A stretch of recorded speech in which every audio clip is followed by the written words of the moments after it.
I was 12 or 13. I knew ever since I think fourth grade I was attracted to men. Eighth grade. 7th or 8th grade. I'm gay. Now I just identify as queer. At the current moment, I identify as bisexual and genderqueer. I'm gay.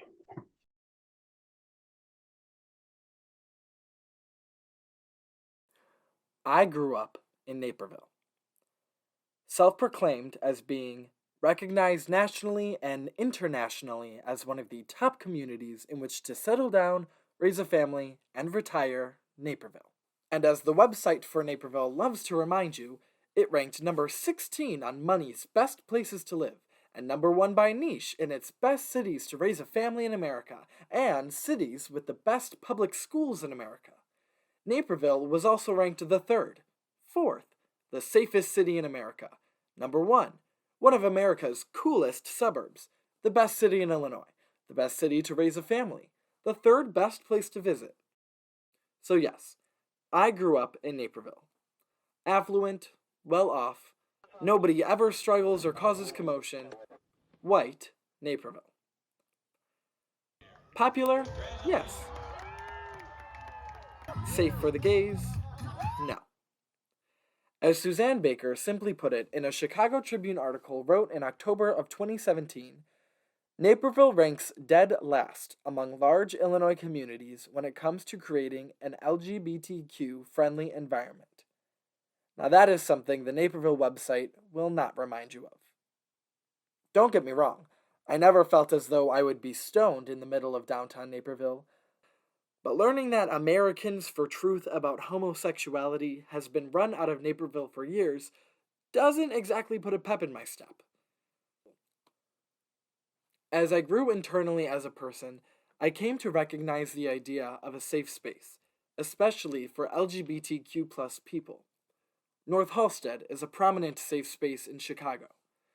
Places such as This Is It in Milwaukee, or at a concert for a band who openly donates to charities who benefit the community, are safe spaces.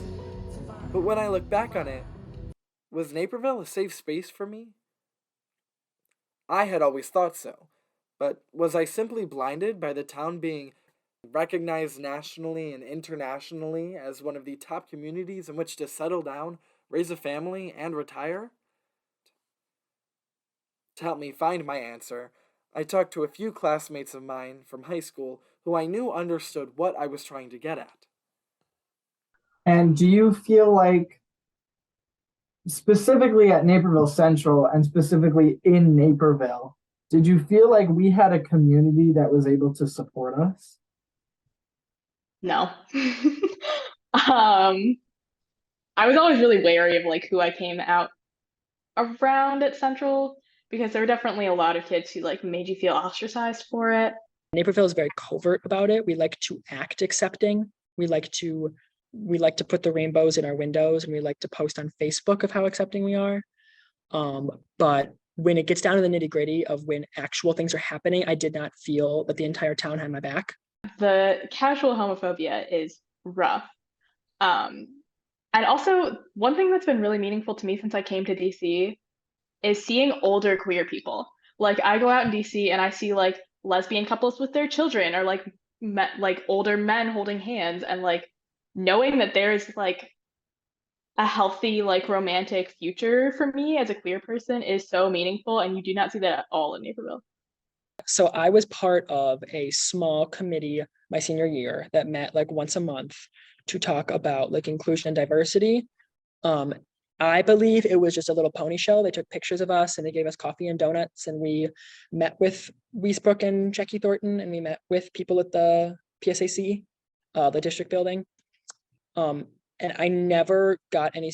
They told me that they would keep me. I told them I want to stay in contact. I will do like Zoom calls, in the future. I will help them, even that I'm graduated from there.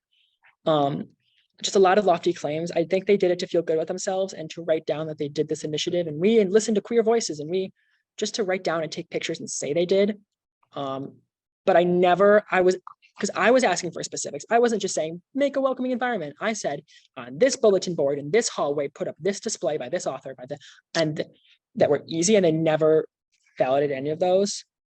So I think it was nice to say I got to say my voice and I got to talk to people who said they try to help, but looking back, I don't think anything happened from it. When I left Naperville to attend college in Milwaukee, I wasn't aware of how much of a change it would be. Sure, I knew Naperville wasn't a harmful place for queer people to live openly, but I guess I really didn't understand the difference between simply not being destructive and actively providing a location where my community could thrive. It made me wonder how people from outwardly homophobic towns growing up felt, and how their stories were different from mine. I grew up in Hartford, Wisconsin, so it's like 45 minutes away from here. It's like a small little Republican town. Gotcha. So would you say that you felt that the town as a whole was accepting of the LGBTQ plus community?